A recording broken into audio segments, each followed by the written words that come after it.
আসসালামু আলাইকুম, কেমন আছেন সবাই? মাইক্রোসফট ওয়ার্ড ধারাবাহিক পর্বের আজকে শুরু করতে যাচ্ছি 10 নম্বর পর্ব। এ পর্বে আমরা দেখব হোম মেনুর অধীনে ফ্রন্ট সেকশনের কাজ। প্রথমে আমাদের ওয়ার্ড ফাইলের মধ্যে কিছু র্যান্ডম টেক্সট নিয়ে আসি। সেজন্য আমি একটি কোড ইনপুট দিব। আপনারা চাইলে এটি নোট করে রেখে দিতে পারেন, কারণ এটি আপনাদের ডেমো টেক্সট আনার জন্য কাজে লাগতে পারে। আমি যখন এই কোডটি টাইপ করে কিবোর্ড থেকে এন্টার প্রেস করব, তখন দেখুন আমার ওয়ার্ড ফাইলের মধ্যে র্যান্ডমলি কিছু টেক্সট চলে আসছে। এখন আমি এই র্যান্ডম টেক্সটগুলো ব্যবহার করে আপনাদেরকে আমি ফ্রন্ট সেকশনের কাজগুলো দেখাবো। প্রথমে ফ্রন্ট সেকশনের মধ্যে আছে ফ্রন্ট। ফ্রন্টের মানে হচ্ছে ইংলিশের অনেক স্টাইলিশ ফ্রন্ট থাকে, আবার বাংলায় অনেক স্টাইলিশ ফ্রন্ট থাকে, মানে বিভিন্নভাবে লেখা থাকে সুন্দর করে বা অনেক স্টাইলিশভাবে। ফ্রন্টের মানে হচ্ছে লেখার স্টাইল। আপনাদের ওয়ার্ড ফাইলে আপনারা যা কিছুই করেন তার জন্য আপনাদের প্রথমে আপনাদের টেক্সট বা আপনি যার উপরে ইফেক্ট অ্যাপ্লাই করতে চান সেটি কিন্তু আগে সিলেক্ট করতে হবে। প্রথমে আমি এখানে এই টেক্সটটুকু সিলেক্ট করলাম। সিলেক্ট করার পরে আমি ফ্রন্টে গেলাম। এই যে দেখুন ফ্রন্টের যে বক্সটি আছে এর পাশে আছে একটি ড্রপ ডাউন আইকন। আমি এই ড্রপ ডাউন আইকনের উপরে একটি ক্লিক করলাম। ক্লিক করার পরে এই যে উপরে দেখুন ক্যালিব্রি লাইট, অর্থাৎ দেখুন আমি যখন ক্যালিব্রি লাইট সিলেক্ট করেছি এখানে কিন্তু ফ্রন্ট চেঞ্জ হয়ে যাচ্ছে। আবার যখন ডিরেক্টলি আমি ক্যালিব্রি দিলাম তখন কিন্তু এমন। আবার যখন আমি লাইটে দিলাম তখন কিন্তু লেখাগুলো একটু চিকন হয়ে গেছে। তারপর দেখুন টাইমস নিউ রোমান্স। আপনাদের ইংরেজি টাইপ করার জন্য অরিজিনাল ফ্রন্ট হচ্ছে টাইমস নিউ রোমান্স, অর্থাৎ আপনি যদি এটি সিলেক্ট করে দেন তাহলে দেখুন এটি কিন্তু আরেক স্টাইলে দেখাচ্ছে। আবার আপনি যখন এখান থেকে স্পেসিফাইভাবে কোনো ফ্রন্ট সিলেক্ট করে দিবেন, যেমন আমি কিছু কাস্টম ফ্রন্ট ইনস্টল করে রেখেছি, সেখান থেকে যদি আমি একটি ফ্রন্ট সিলেক্ট করে দিই, এই যে দেখুন এখন কিন্তু এলাকাগুলোর স্টাইল চেঞ্জ হয়ে গেছে। অর্থাৎ ফ্রন্ট হচ্ছে আপনি বিভিন্ন স্টাইলে বিভিন্নভাবে উপস্থাপন করতে পারবেন। এটি বাংলা হতে পারে, ইংলিশ হতে পারে, আপনারা যেটা অ্যাপ্লাই করবেন সেটি কিন্তু এখানে হয়ে যাবে। আপনারা প্রত্যেকটার উপরে মাউস নিয়ে হভার করবেন, হভার করার পরে দেখবেন আপনাদের ফ্রন্টের যে স্টাইল ওইটার কিন্তু প্রিভিউ দেখাচ্ছে। প্রত্যেকটার উপরে নিয়ে দেখবেন যেটা আপনাদের ভালো লাগে সেটি আপনারা অ্যাপ্লাই করে দিতে পারেন। এখানে কিন্তু অনেক ফ্রন্ট আছে, আপনারা সবগুলো একটি একটি করে দেখতে পারেন। তারপর আপনারা চাইলে কাস্টম ফ্রন্টও অ্যাপ্লাই করে দেখতে পারেন। সেটি কিভাবে দেখবেন? এই ফ্রন্ট সেকশনে, অর্থাৎ আপনার পিসিতে ডিফল্ট অবস্থায় যে ফ্রন্টগুলো আছে সেইগুলো কিন্তু আপনি অ্যাপ্লাই করতে পারবেন, অন্যথায় কিন্তু এর বাইরে আপনি অ্যাপ্লাই করতে পারবেন না। এর বাইরে আপনারা যদি চান যে আমি কাস্টম কিছু ফ্রন্ট ইনস্টল করব বা নেট থেকে ডাউনলোড করে কিছু ফ্রন্ট ইনস্টল করে এই লেখাগুলোতে আমি অ্যাপ্লাই করব, তাও কিন্তু আপনারা পারেন। আমি এখন আপনাদেরকে নেট থেকে একটি কাস্টম ফ্রন্ট ডাউনলোড করব এবং সেটি ইনস্টল করে অ্যাপ্লাই করে আপনাদেরকে দেখাবো। সেজন্য আমি একটি ব্রাউজার সিলেক্ট করে নিলাম, গুগল ক্রোম। এখন আমি ব্রাউজারের সার্চ বক্সে লিখব গুগল ফ্রন্ট। গুগল ফ্রন্ট লিখে আমি সার্চ করব। সার্চ করার পরে প্রথম যে ওয়েবসাইটটি এসেছে গুগল ফ্রন্টস, এটিতে আমি একটি ক্লিক করব। ক্লিক করার পরে এমন একটি ইন্টারফেস আসবে। এখানে দেখুন গুগলের অনেক ফ্রি ফ্রন্ট আছে, যেগুলো আপনারা চাইলে আপনাদের পিসিতে ফ্রন্টগুলো ইনস্টল করে তারপর আপনারা ব্যবহার করতে পারেন। আপনারা এখানে একটি একটি করে খুঁজে দেখতে পারেন, অথবা আপনাদের যদি স্পেসিফাইভাবে কোনো ফ্রন্ট জানা থাকে সেগুলো কিন্তু এই সার্চ বক্সে সার্চ করে তারপর ডাউনলোড করে ব্যবহার করতে পারেন। আমি এখানে একটি ফ্রন্টের নাম লিখলাম, লিখে আমি সার্চ করলাম। সার্চ করার পরে দেখুন এই যে আমার এই ফ্রন্টটি চলে আসছে। আপনারা চাইলে এখান থেকে এখানে কিন্তু দুইটি ফ্রন্ট, লোবেস্টার 1 তারপর হচ্ছে লোবেস্টার 2, আপনাদের যেটি ভালো লাগে সেটি কিন্তু ডাউনলোড করে ইনস্টল করতে পারেন। ধরুন আমি এই ফ্রন্টটি ডাউনলোড করব এবং ইনস্টল করব, সেজন্য আমি এর উপরে একটি ক্লিক করব। ক্লিক করার পরে এই যে কর্নারে দেখুন ডাউনলোড ফ্যামিলি, অর্থাৎ আমি এর উপরে একটি ক্লিক করব। এখন আমার ফ্রন্টটি ডাউনলোড হয়ে যাবে। দেখুন আমার ফ্রন্টটি ডাউনলোড হয়ে গেছে। এখন আমি আমার পিসিতে যাব, যে লোকেশনে আমার ফ্রন্টটি ডাউনলোড হয়েছে সেখানে। এই যে দেখুন আমার ফ্রন্টটি জিপ আকারে ডাউনলোড হয়ে গেছে। আপনাদের পিসিতে যদি জিপ বা উইনরার বা আনজিপ করার জন্য কোনো সফটওয়্যার ইনস্টল করা না থাকে তাহলে কিন্তু আপনাদের এমন আসবে না। আমার এখানে 7zip নামে একটি সফটওয়্যার ইনস্টল করা আছে, সেজন্য আমাদের এমন দেখাচ্ছে। আপনারা প্রথমে এটিকে আনজিপ করার জন্য মাউসের রাইট বাটন ক্লিক করবেন। ক্লিক করার পরে এই যে এখানে দেখুন এক্সট্রাক্ট ফাইল, এর উপরে একটি ক্লিক করব।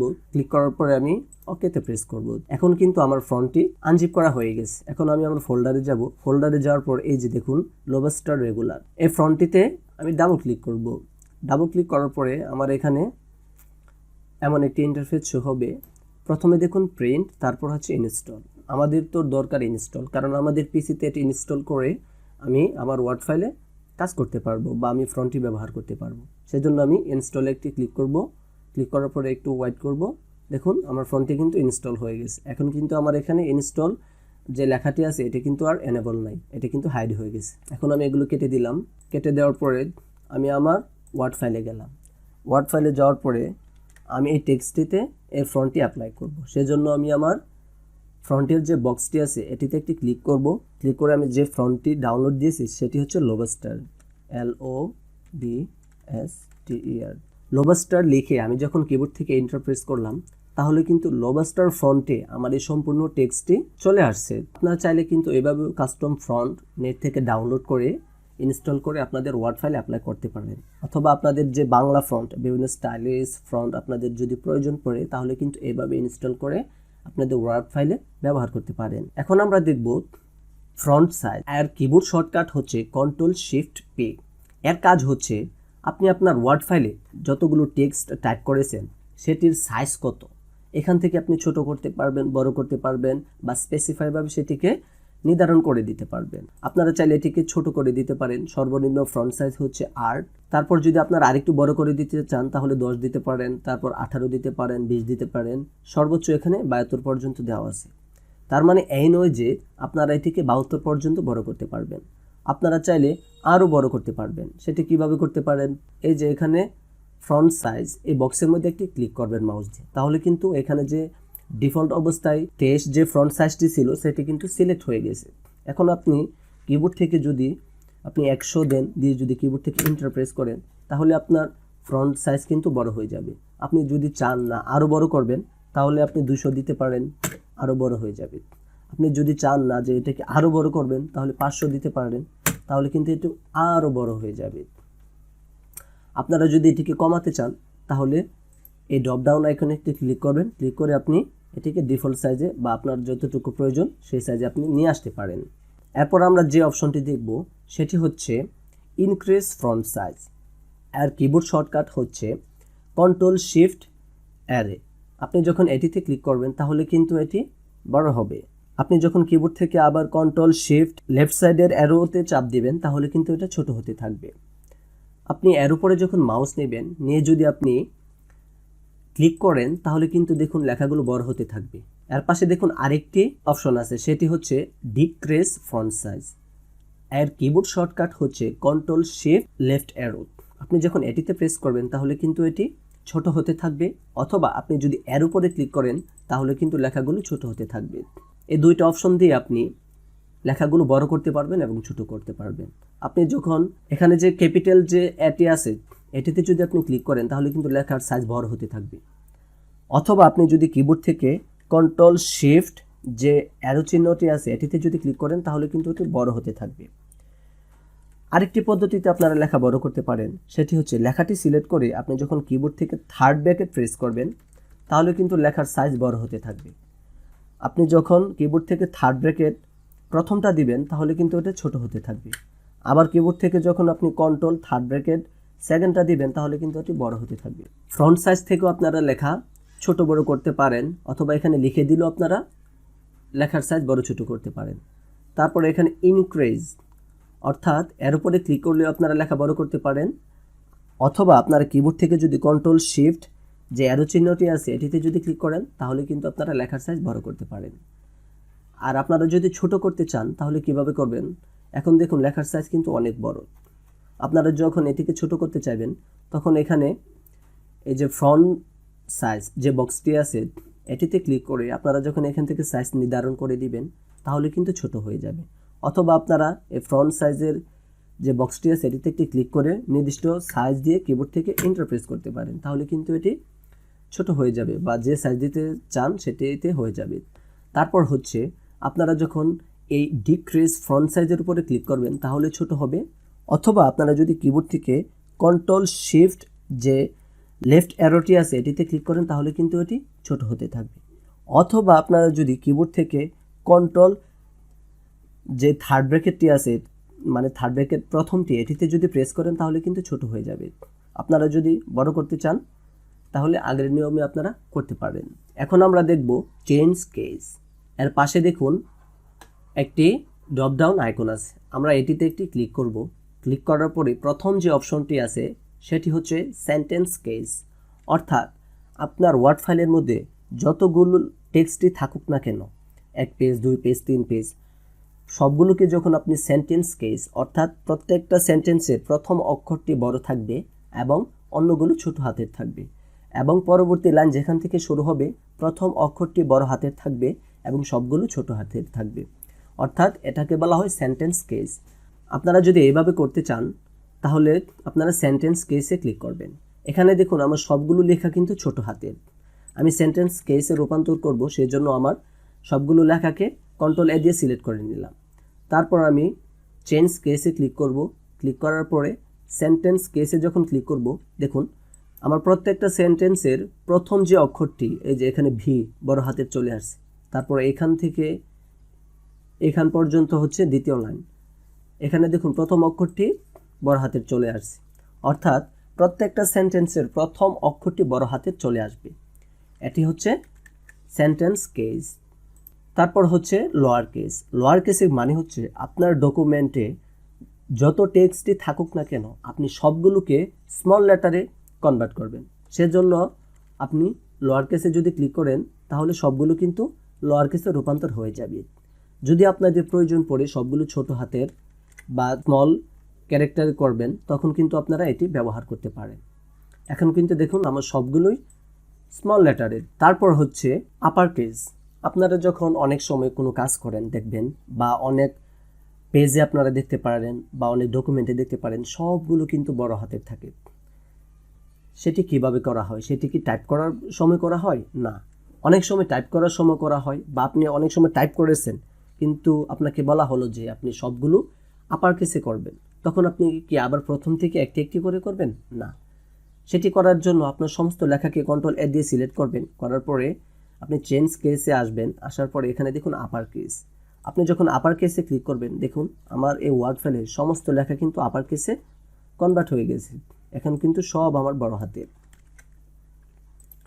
তারপর হচ্ছে ক্যাপিটালাইজ ইচ ওয়ার্ড।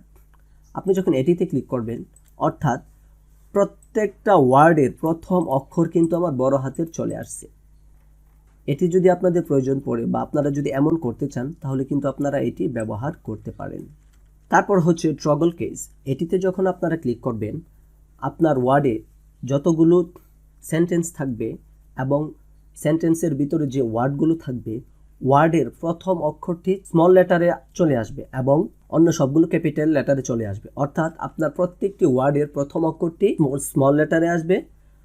এটি হচ্ছে এটির কাজ। এটিতে যখন আপনারা ক্লিক করবেন, ক্লিক করার পরে দেখুন আমার প্রত্যেকটা ওয়ার্ডের প্রথম অক্ষর কিন্তু স্মল লেটারে চলে আসছে। এই যে এখানে প্রথম অক্ষর স্মল লেটার, এখানে প্রথম অক্ষর স্মল লেটার। আপনাদের যখন যেটা প্রয়োজন পড়বে তখন আপনারা সেটি ব্যবহার করতে পারেন। এরপর আমরা যে অপশনটি দেখব সেটি হচ্ছে ক্লিয়ার অল ফরম্যাটিং, অর্থাৎ আমার ওয়ার্ড ফাইলের মধ্যে এখন যে টেক্সটটি আছে প্রথমে আমরা এটিকে কিছু ফরম্যাটিং করে নিই।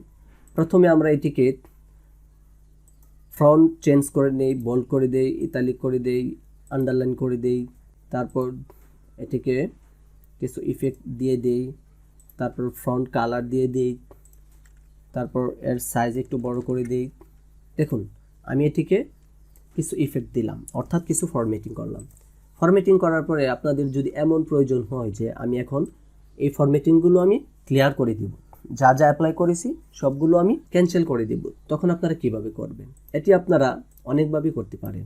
আপনারা যদি কিবোর্ড থেকে কন্ট্রোল জেড প্রেস করেন তাহলে কিন্তু করতে পারেন, অথবা আপনাদের কুইক অ্যাক্সেস টুলবারের প্রথমে যে আইকনটি আছে আনডু, এটিতে যদি ক্লিক করেন তাহলে আপনারা এক ঘর করে পিছনে যাবেন। এটি কিন্তু একটু লং প্রসেস। আপনারা এটি সহজভাবে কিভাবে করতে পারেন? এটি করার জন্য প্রথমে আপনাদের লেখাগুলো সিলেক্ট করবেন। সিলেক্ট করার পরে এই যে এখানে যে আইকনটি আছে ক্লিয়ার অল ফরম্যাটিং, এটিতে যখন আপনারা ক্লিক করবেন দেখুন আমি যতগুলো ফর্মেটই করেছি সব কিন্তু ক্লিয়ার হয়ে গেছে এবং আমার টেক্সট সম্পূর্ণ নর্মাল অবস্থায় চলে আসছে, ডিফল্ট অবস্থায় যেমন থাকে। এটি কিন্তু আপনারা আরেকভাবে করতে পারেন। সেটি কিভাবে করতে পারেন? সেটি করার জন্য আপনাদের হোম মেনুতে থাকতে হবে এবং হোম মেনুতে থাকা অবস্থায় দেখুন স্টাইল সেকশনের অধীনে এই যে এখানে যে একটি অ্যারো চিহ্ন আছে স্টাইলের, এটিতে একটি ক্লিক করবেন। ক্লিক করার পরে এই যে এখান থেকে আপনারা ক্লিয়ার ফরম্যাটিং যদি করে দেন তাহলে কিন্তু এটি ক্লিয়ার হয়ে যাবে। তো আপনাদের প্রয়োজন অনুযায়ী এভাবে ক্লিয়ার ফরম্যাট করতে পারেন। তো আজকে এই পর্যন্তই। পরবর্তীতে নতুন কোনো ভিডিওতে এর পরের অংশ থেকে দেখাবো। সে পর্যন্ত আল্লাহ আপনাদের সবাইকে ভালো রাখুক। আসসালামু আলাইকুম।